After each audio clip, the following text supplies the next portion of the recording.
Yo, got a lot of stress on my chest, a lot of things on my mind.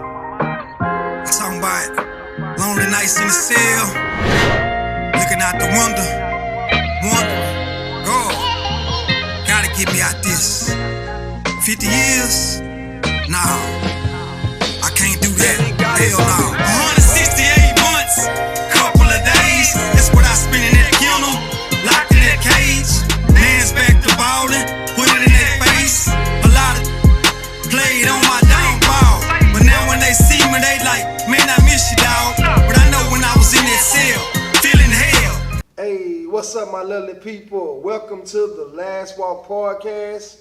I'm your host, A.D. Green, and I got a special guest with me in the building, Mr. Leroy Ford. You know, man, look, Last Walk Podcast was inspired by a March the 13th event 2020. When I was released, I took my last walk behind the walls. So this show is dedicated to my brothers and sisters that's behind the walls and making the transition that's back out here, making things happen. So let's get right into it right now. Got a live interview for y'all, so y'all stay tuned. Let's go.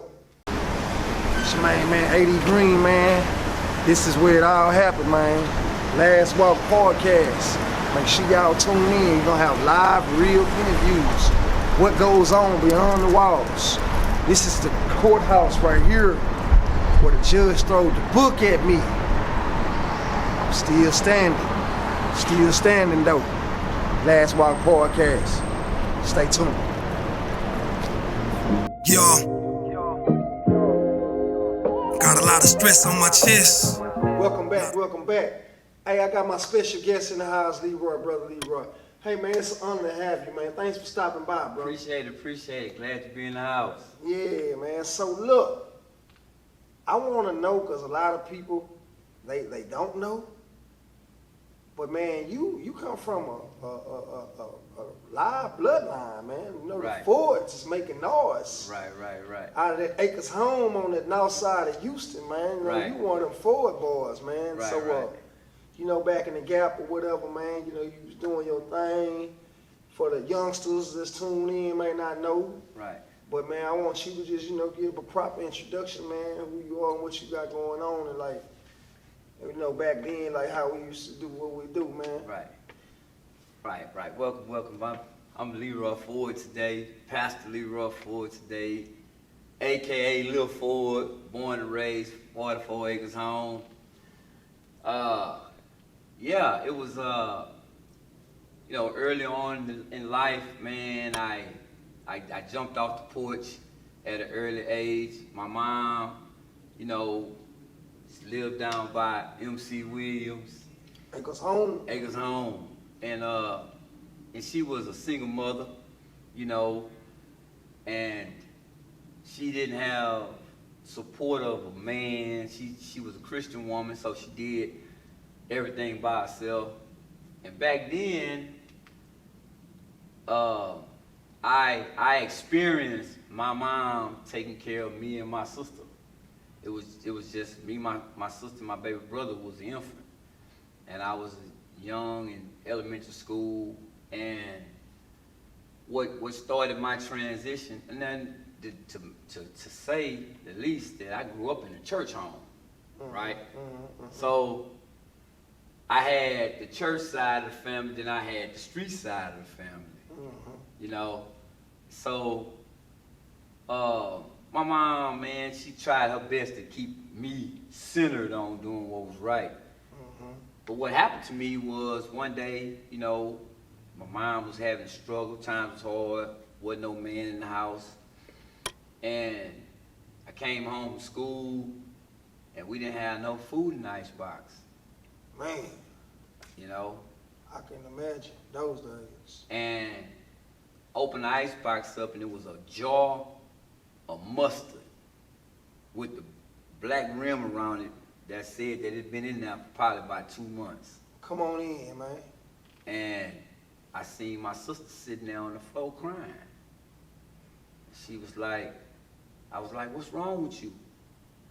She said, I'm hungry. I was like, you hungry? She was like, I'm hungry and ain't no food enough. And at 8 years old, I made a decision, or a thought came to my mind. If I went up to the neighborhood store and I could get a pack of wieners out of there, if I could make it back to the house, I could give my sister something to eat and stop her from crying. And when I did that, I made it to the store. I got the pack of wieners. And I'm not glorifying today me as a young boy taking something from the neighborhood store, but my sister was hungry, my mama was at work, wasn't no food in the icebox, and back then they had food stamps. They still got food stamps. Yeah. But they talking about the paper ones. Well, the paper ones. The paper ones, but with no stamps. Yeah, you know what I'm saying? Yeah. And so I went in Orlando. Shout out to Orlando's. I went in Orlando's and I got to meet out. I went back through the trail. I made it back home, and me and my sister sit there and ate raw wings. No, Orlando's might be watching this here, man. You took them folks' wings. Well, they wasn't the owners of Orlando's back then. Look, okay, man. So when we're put in situations, sometimes with your back against the wall, all we do is resort back to that nature. If I'm gonna get it, I'm gonna make something happen. I'm gonna sacrifice. Sometimes that lead to a life of crime. Right. Sometimes that cycle gets addictive. Right. Where you may be just taking a pack of wieners, but you feel that you got away. Right. So now you feel that I'll keep getting away. Right. Or like you living above the law, I can't be touched. Right. You know, so a lot of times that's when we start a cycle of crime, and before we know it, now we kicking doors in. Right. We selling dope. Or right. We pulling a pistol or whatever it may be, right, because it started with a criminal event that happened. Right. So yeah. I think for me, what, you know, outside of us at some point getting into the mindset of the streets and being, you know, introduced to the life, I think at that point it was, you know, in the animal kingdom, when the animals are hungry, they go and retrieve food.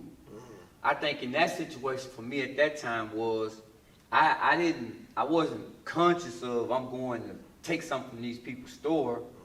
My thought was I had a sister that was hungry, and I didn't have no means to take care of her. I didn't have no money. I was a kid too. And the manly, childlike nature was to take care of the female. It was to go hunt and bring something back so I could feed the female. You know, and we don't look at it like that.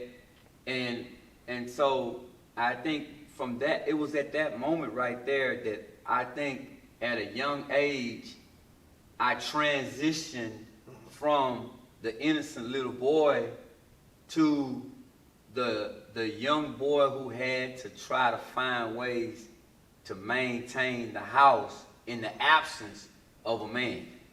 So let me ask you that. That's a good answer, bro. So that little boy that had to transition to being a man, what effect did that play on your life?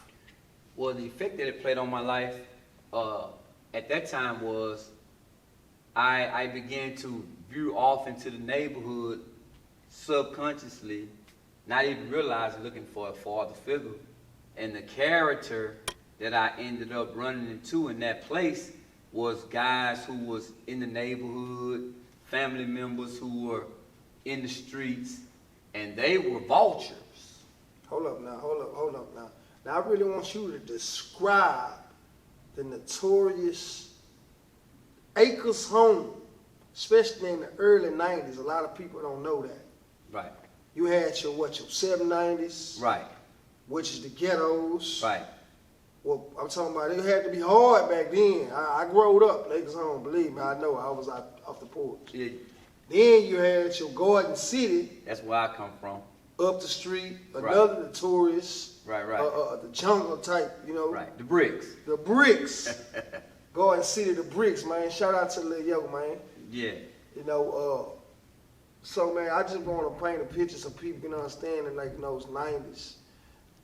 So it started off like you had the Paul Quinn, the bottom. Okay. Then you had, like you say, you had 790. You got Garden City, the bricks. Then you got Casacona. Corsicana. You got Lincoln City. Lincoln City, that's where I'm from. You know what I'm Shout out saying? to my bros out there. Then you got North Plaza, Water World. your Water World. Facts. You had Garden City Homes. Facts. And then back then, it was still like dirt roads. Yeah, You know, for that gentrified. before they started paving it out. You know, it was dirt roads. And I'm from the era where we started off, when I first got introduced to the streets. And it was different for me because I was born in Garden City. Okay. First section, all the way down past J-Dog and them upstairs, the last apartment at the corner. Okay. You know what I'm saying? And we transitioned from Acres Home to Inwood for a second, but because we was the only blacks living in that area, Yeah. we couldn't stay there because they was painting all kinds of stuff on our house and stuff. We ended up having to move back to the hood. Oh yeah, I remember that. I remember those days. That's when Heather Glenn, before Heather Glenn, they had like Before they had white migrate, folks for and they had allowed African Americans to move into them areas. So it was still segregated in an era where we supposedly had been out of segregation. You know, the neighborhoods were still having that going on. Big facts. In the neighborhood back then, our neighborhood, there was a lot going on. That was the carjackers, you know, that was the pimps up on West Montgomery, Little York. You had the prostitute game going on. You had the jackals. You had the auto theft ring. You know, like I know the North Side was known for that. Oh, we was known. That's when the city was segregated. It was segregated. South Side wasn't no North Side, no South Side coming together. No, we was You beefing with from each this other. side or that side. Right. And they gonna frown down on you from where? Right. North Side? Yeah, you can't be on the side, and the side can't be on the north at a certain time of night unless you was just a real goon. And then you had to have a pass too if you got caught on any one of them sides. Our lingo is different. Come on, man. So, you know, the guys from the south side, we could just tell they were from the north. Their haircuts is different. The way they carry themselves is different. Okay. And vice versa. So it's like you could smell a south side cat, they could smell a north side cat. And if you got caught out of your boundary line, you already knew what it was. It was hard. It was hard. Tough. So I got introduced to, all right, let me just go ahead and tell you this part. Because this is something that we don't really get in the African American community, that we don't really talk about. And for me, with all the things that I've done, with all the ins and outs of the street, in and out the ghetto, one of the things that we don't talk about is, in the culture of African Americans, is some of us as kids having a form of dyslexia. I grew up as a kid who I read backwards. I wasn't functioning like some of the other kids in Highland Heights in the school. And back then, the teachers, many of the teachers in our community, they didn't have degrees. A lot of those teachers had certificates. So they didn't have the educational level that would have awarded them an opportunity to pinpoint a reading dysfunction or a disorder in this child versus that child, because they didn't have the education that would allow them to pinpoint or be able to see those things. So, and I didn't know what my problem was. All I know is when I got time to read, I seen the words jumping around on the page. Mm-hmm. So to keep the kids in school from laughing at me, I began to become a class clown to have them laugh with me. Gotcha. So that put me in a situation of getting whooped, getting kicked out of school. And one day I got kicked out of school, and as a young kid, I started to roam. I went from my mom's house down to my grandmother's house, which is over by Casacona, called Paul. Call. I used to see them hustlers out there with all them slabs. Back then they had 100 speakers in the back of their car with the diamond cut in them. Come on in. You know.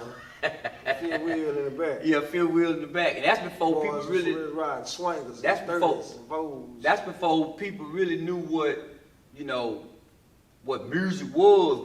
We had, you could hear us coming 20 blocks down the road in the late 80s. Before the 90s even kicked in. You know what I'm saying? You're OG for real. Right. But I saw those guys up there, they was up there shooting dice and hustling. And I wanted to figure out what they had going on. So I got introduced to the cocaine era. I got introduced. The crack epidemic. Right, but back then when we first started, because people got it misconstrued, you know, Houston, the crack scene really took off like in 82, 83. Hey, I want to ask you a question while we're talking about the crack epidemic. Is it true? I don't know. I heard this in my childhood, but I want to know you if you heard it also because you're a little older. Did George Bush actually come to Acres Home? Yeah. We Acres Home, I was a part of that era. Yeah, I always heard that. I want to know that. So Acres Home was labeled drug capital of the United States, and that's public record. We was labeled drug capital of the United States in 80, in 93, 94, 95. And then they came out with these DARE shirts, say no to dope. I remember that. And Carver Park, Casacona, you know, Lincoln City, the bottom was pumping. I mean, we had millions and millions of dollars generating in the neighborhood at that time. And the Bush family, they had the feds pull into the park. They blocked the whole park off, and they set a helicopter down in Carver Park. That's public record, you know. And they was campaigning to say no to dope because, you know, we had a real epidemic at that time, you know. And that was right after the Reagan era, that 3-strike law. Right. That's around the time when a lot of brothers was doing time for a little bit of rocks, a little bit of dope. I got caught up in that era. So, Leroy, this is really important, man, so the people would know around that time, man. We had George Bush, the Bush's family, right, protesting against our neighborhood, Acres Home, about crack, cocaine, right, and locking brothers up around that time. And you happen to be one of the brothers that got caught in the system. I did. So what I want to know is, when you done time in and around that era or whatever, those years, how was it for you, bro? Like, what kept you just, you know, just to be a strong brother now, man? Like, because you had to be hard. Well, then, I ended up catching 19 dope cases. You know, I was secretly moving quantities of drugs throughout the neighborhood.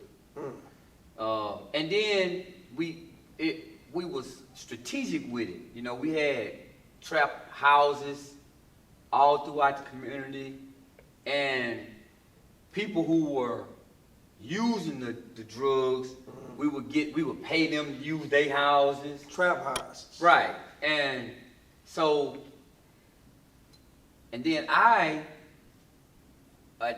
that time, man, I had set up a whole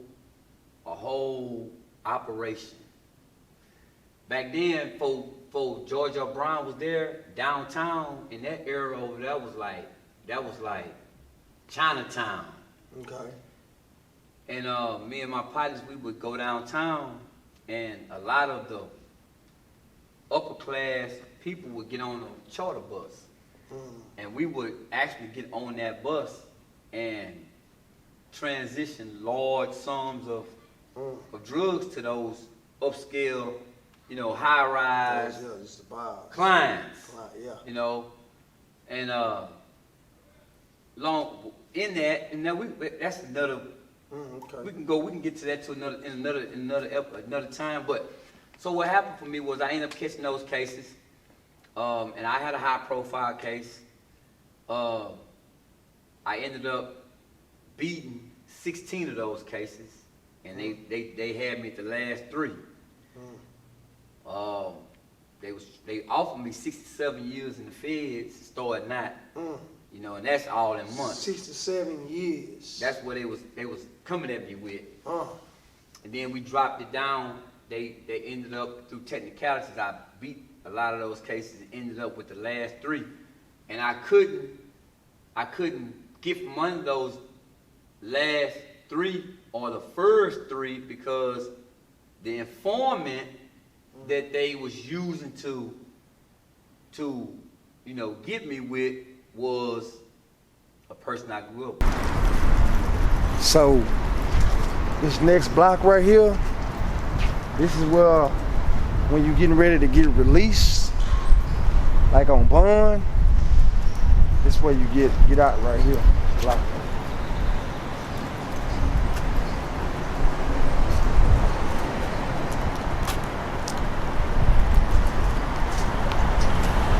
Right there. That's where you get released at on bond.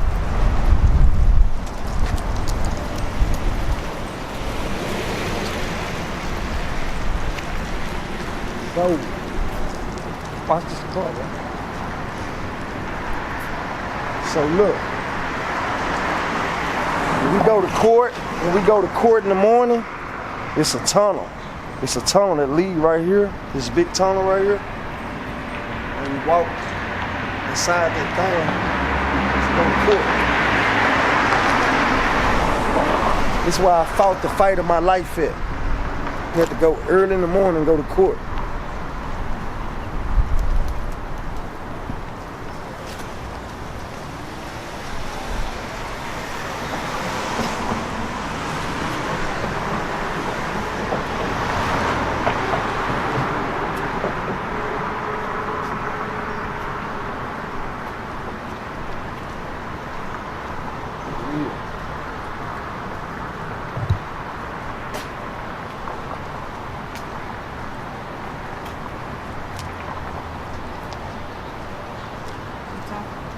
So, when you want to go see your loved ones,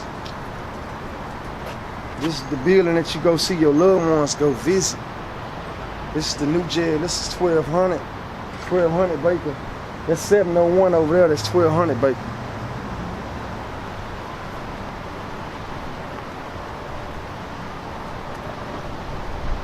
Woo.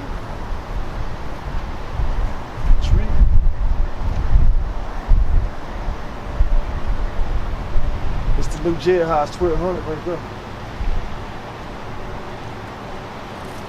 Boys probably watching right now. Free my folks, man.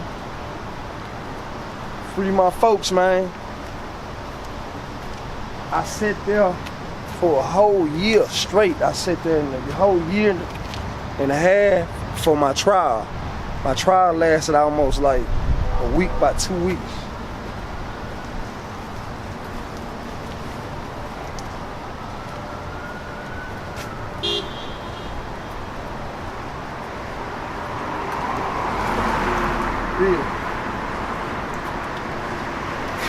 They giving real time out. They ain't playing no games. This is real life what y'all looking at. Last Walk Podcast. Y'all behind the scenes.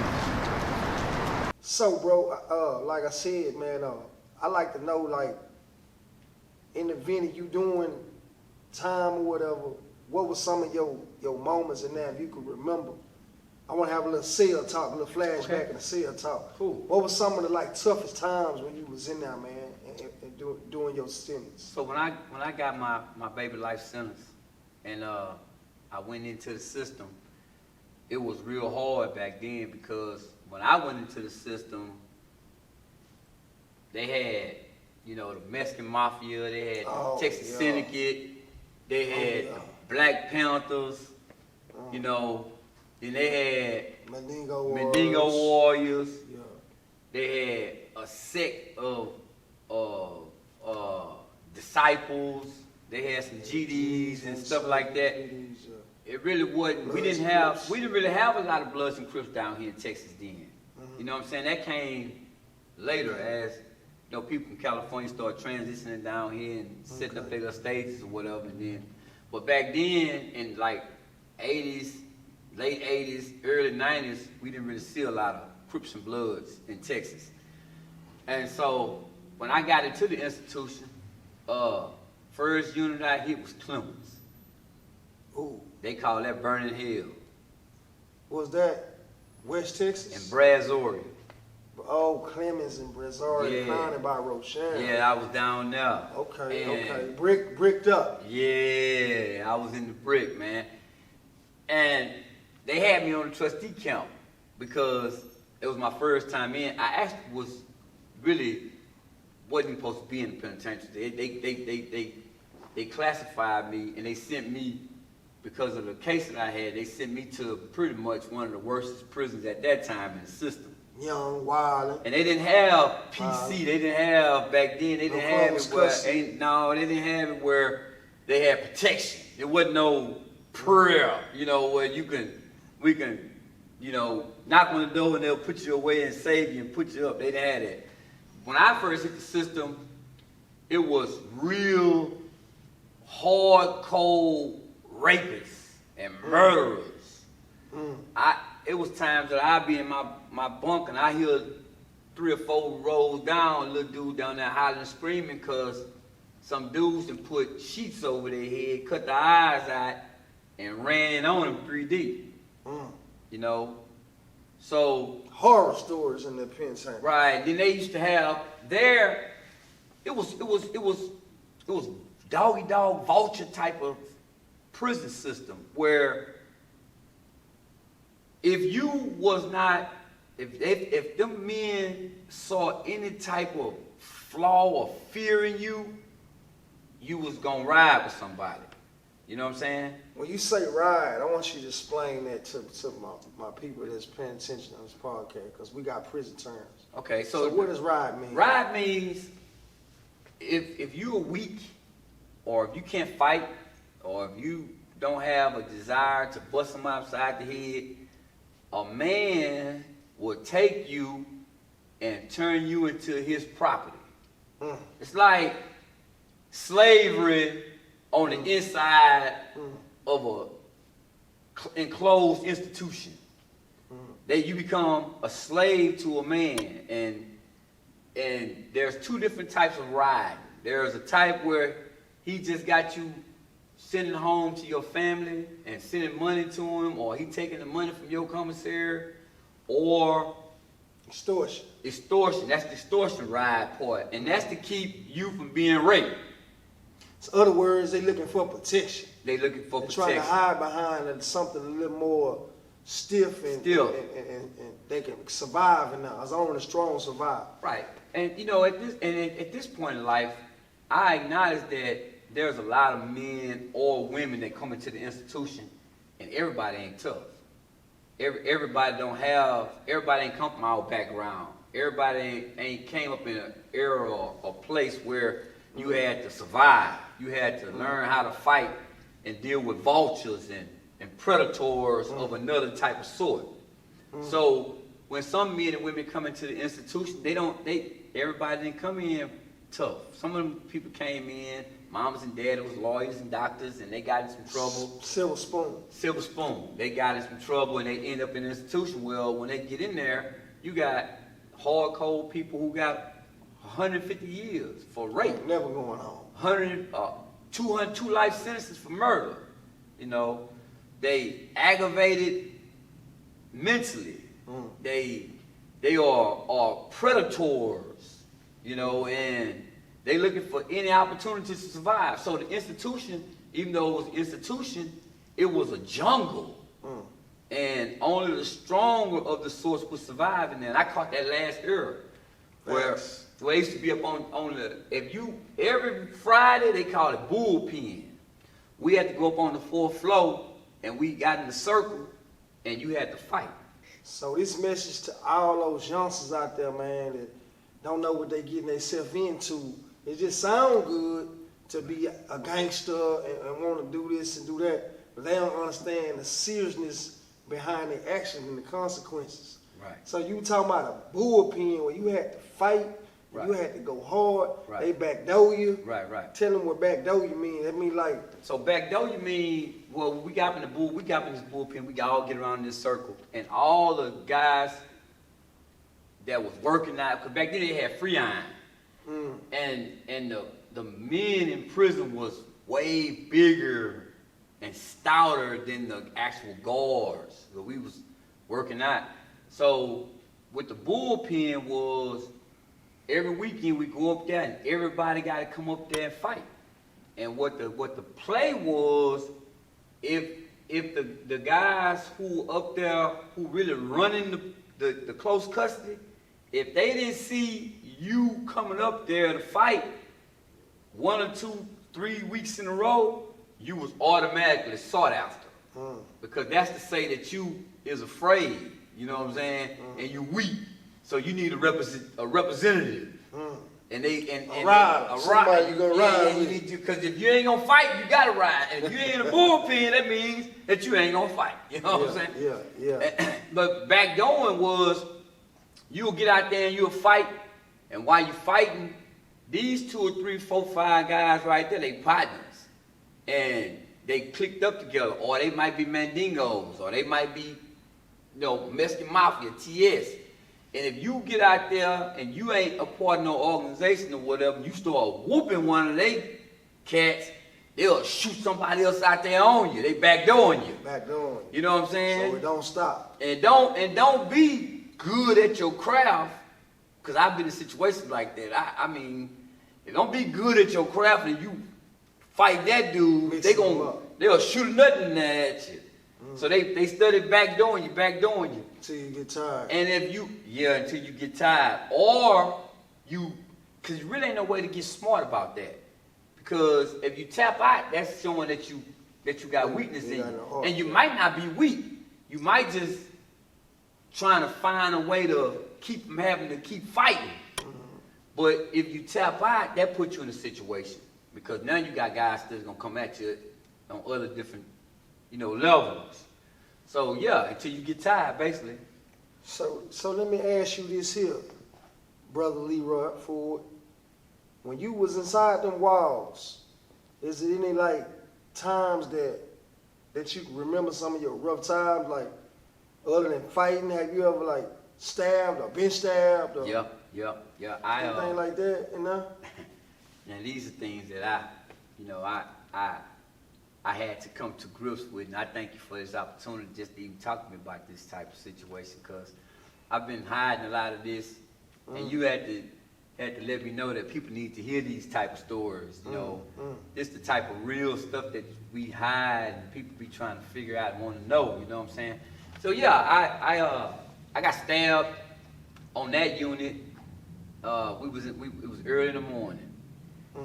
The Mexican Mafia was in a secret war with the Mandingos.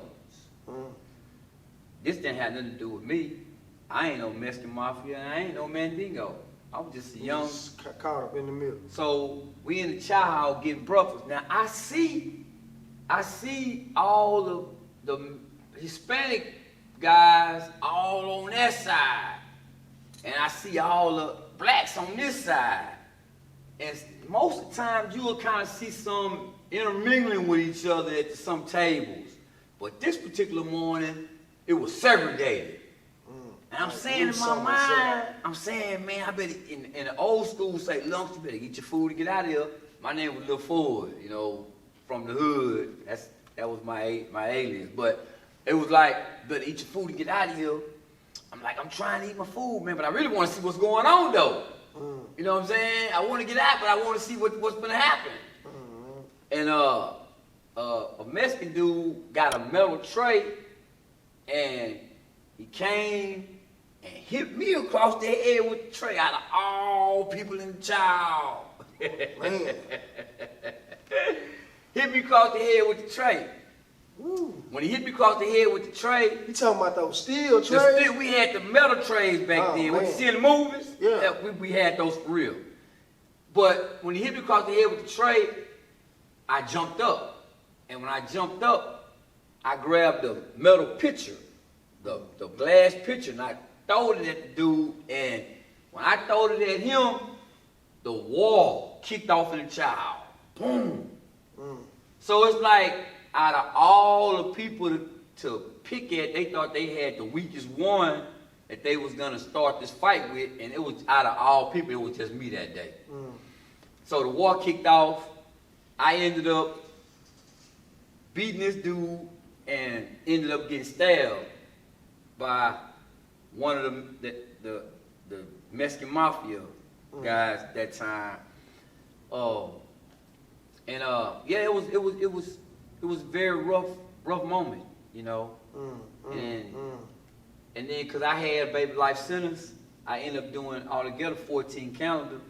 You know, I ended up going from prison to prison. I was in a struggle place trying to find myself.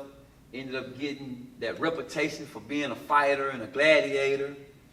In '97, I ended up with a blade in my hand, putting hurt on another offender. You know what I'm saying? Tell me a little something about that Mac in the sock, man.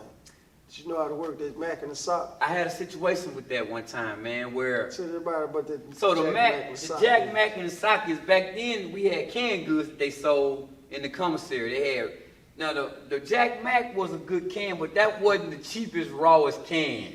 I remember talking about that Mac in the sock. I missed that era. The cheapest, rawest can was the refried beans. Okay. And I was in a situation one time where I had a baby life sentence again, I say. And so I came into prison with my tennis shoes. Them tennis shoes had to last me for some years. I knew I was gonna be there for a long time. And you know, they got the gay crew where they got the homosexual dude with the homosexual lover, and one of them got cool-offs on his mind with the baby oil in his face and his hair all picked up like he a real female, and he cut his boxes and sewed up like they was some underwear type of situation. So I'm walking down the hall. Another world in the world. Another world in the world. A different world. Yeah. So I'm walking down the hall, and this dude, he got his lover slash. He ain't put the 100 bond on your bunk, did he? Man, that man put no 100 bun on nothing. That man got that Mac in the sock. You know what I'm saying? But you know, so I'm walking down the hallway. He trying to show off in front of his people right here. You know, you know, in today's society, I can't even give it a name. LGBTQ. Yeah, because at the end today, all love. I'm not only am I changed after the war, I'm a pastor too today. You know. So I'm finna get into that right now. After you tell me about this sock thing. So what happened was, and rightfully so, at that time I was a real gladiator. I had to be.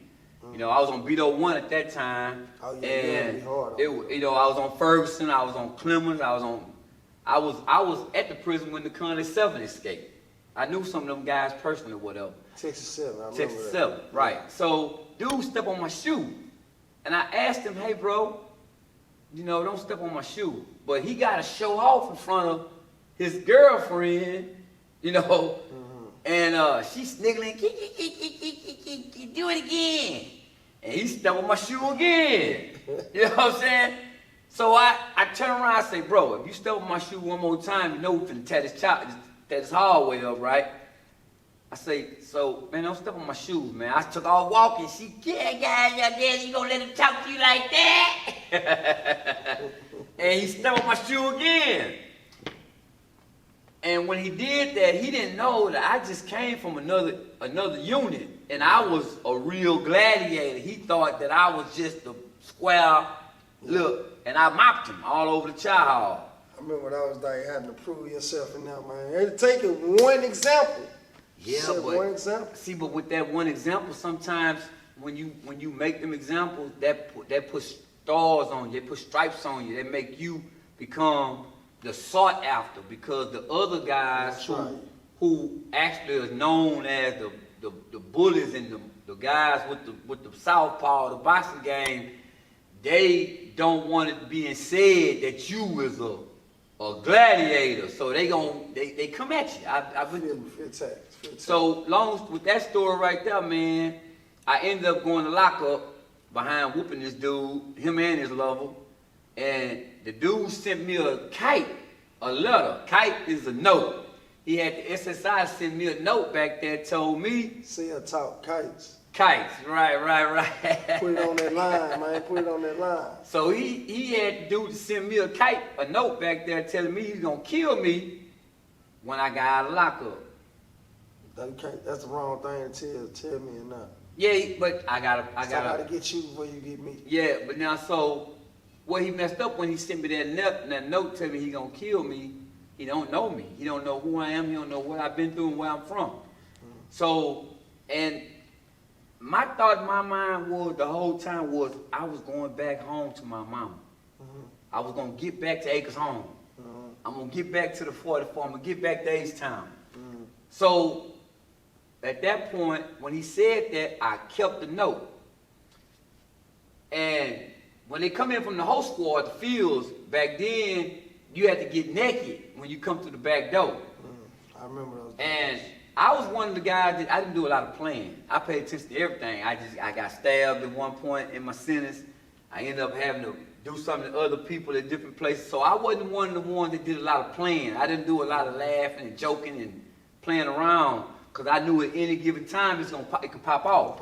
And if you're not paying attention, you could lose your life in the institution. That's what it was when I was there. So they came in the back door. I had already had my mind that I was finna get him before he got me. Now, Brogans is the boots that we used to wear. I remember the black Brogans, right? So I went and put me a refried bean can in a sock.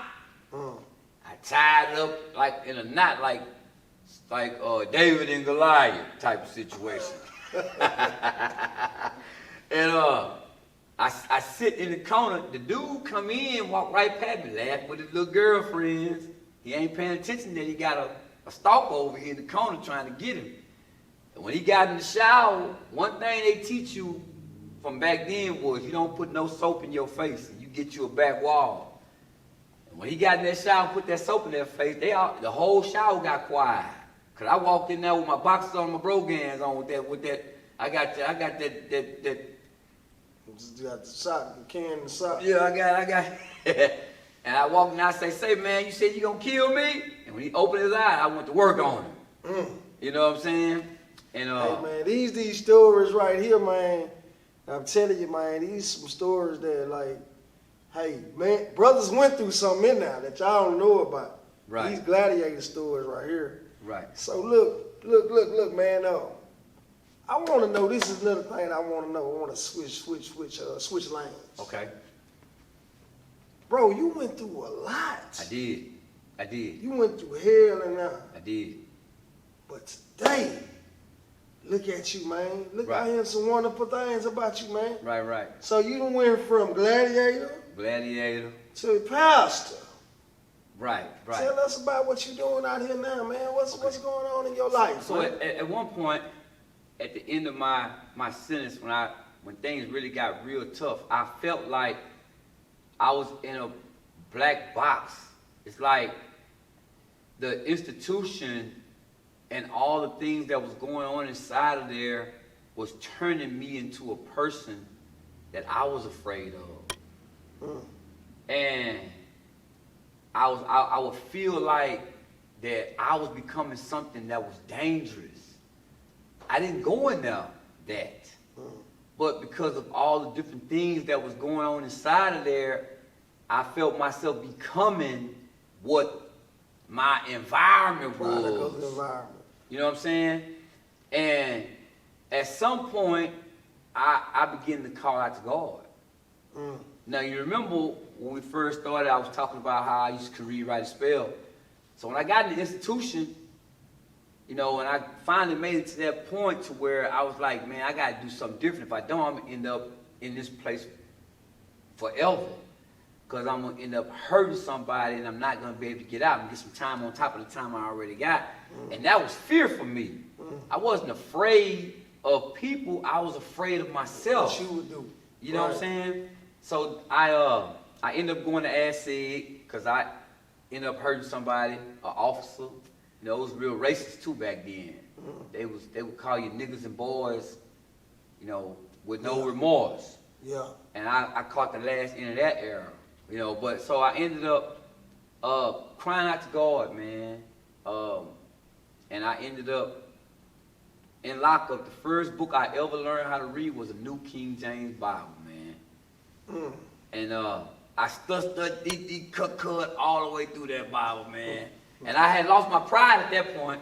I would call out, hey, North Dallas, can you go to page 56, the third column, verse 3, 1, 2, 3, 4, 5, 6, about the sixth word over, and tell me what that word is.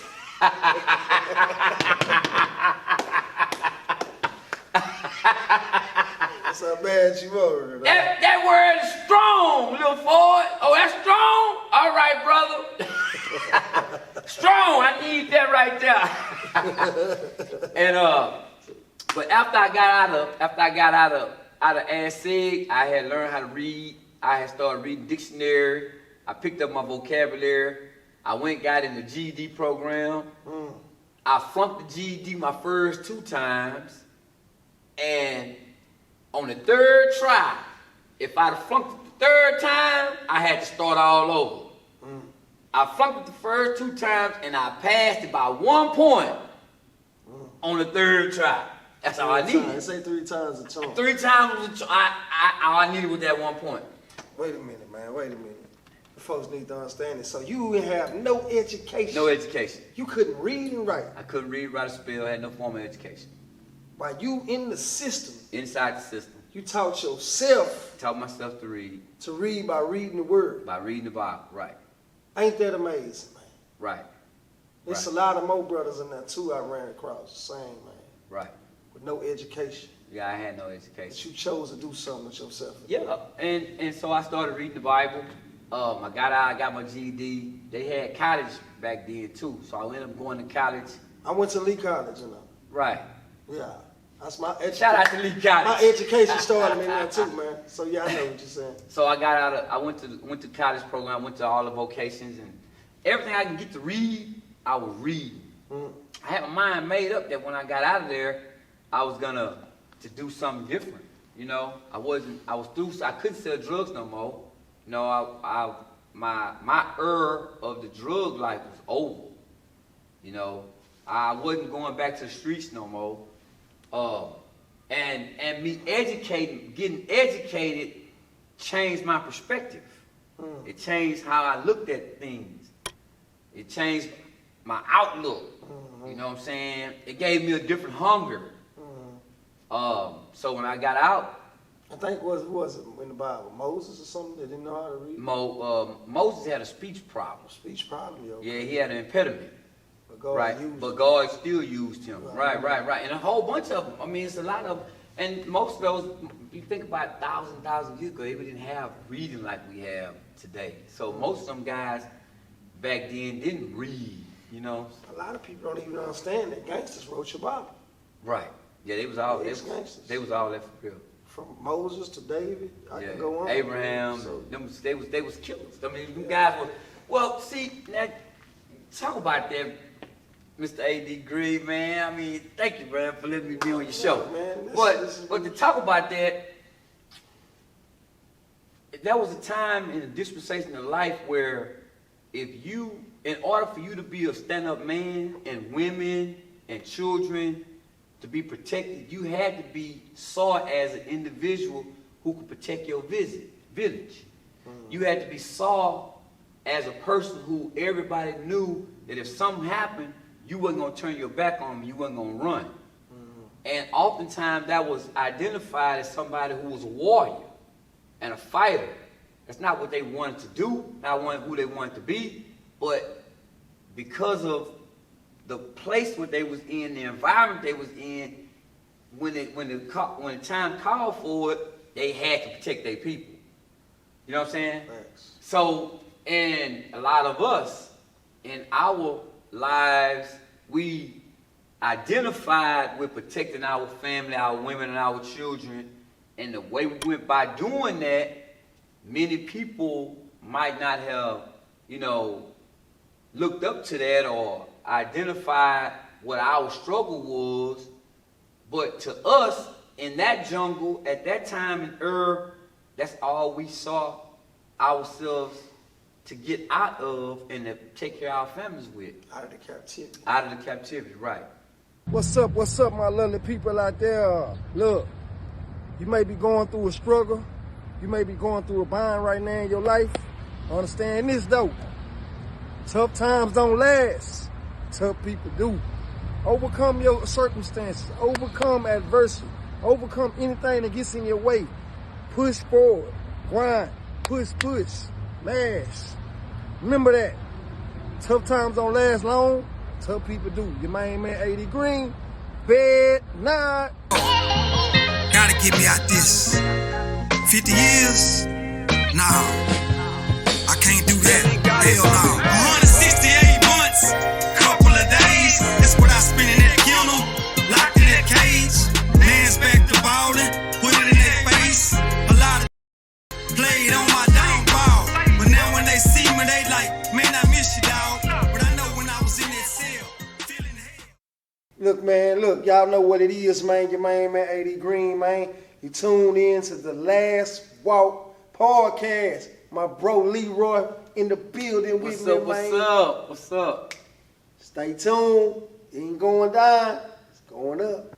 So, brother, I can't call you Lil Ford no more. Nah, it's Pastor Ford. So what? Since you've been home, since you've been out here, I've been hearing some great things. I knew you when we was in there. I walked, we fellowship and we did a few things. Right. Until I ran into you out here again. Right. But I want to know, what are some of the things as far as like that you said that you was gonna do when you was in there that you doing today out here? Well, when I first got out, it was hard because after being gone 14 years in one set, they didn't have, when I left, they had turn on faucets. So technology. Yeah, when I got out, you couldn't turn the faucet on. Come on in, man. When I left, you pushed the button to turn on the dryer. When I came, right. When I came out, you couldn't turn the dryer on with the machine. You know what I'm saying? I didn't know how to turn the Mercy blink off on the car when I got out. Cause they had the button when you push it up and down. Yeah. So I struggled when I first came home. I went in the restroom at Walmart and stayed in there an hour and a half. Come on in, man. Cause I wasn't gonna leave out their restroom till I figured out how to turn that water on, how to turn on that blow dryer. and I seen the guy put his hand up under there, but I kept doing it and taking my hand out too fast, and I kept resetting it. Yeah. So I stayed in there an hour and a half till I figured out how to turn that water on and how to turn on that blow dryer. But after that, at that point, I ended up, God allowed me to start a toy store. I had a toy store business, had firework stands. Okay. I started with the toy store. I mean, after I had little jobs or whatever. When I first came out, I started with the day labor job.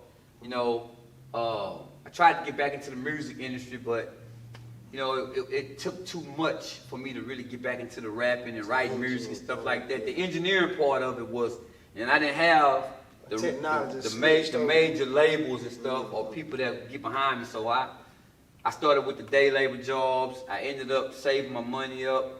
I started a mobile detail, man. I had the detail shop came along a little later, but I had a bucket I went and got from Walmart, one of them totes, filled it up full of water, had my soap and all my little things, and I did what was called quick wax wax. Well, I'll take the bucket and throw the water on the car, wash it down. Now I know I wasn't gonna get the car really, really clean, but the key was to wax the car with the clear wax. That was gonna get all the extra dirt off of it, put the shine on it. So I started making money doing that. Opened up a toy store, man. I went from the toy store to getting my CDL. I got my CDL. You was driving trucks and stuff like that. I started driving trucks, and now I got my own trucking company. You know, ain't going good. Yeah, so I got a trucking company right now. We can travel every state in the United States, and we can get some of that later on up the road. And then at some point, what all I went through, I took the things that God had gave me, and we started a church. And so we have a church now that we're building up. So Pastor Leroy. Right. Ain't that something, man? So this man got 14 years. I'm talking about come from gladiator, live forward, to getting out, becoming a pastor.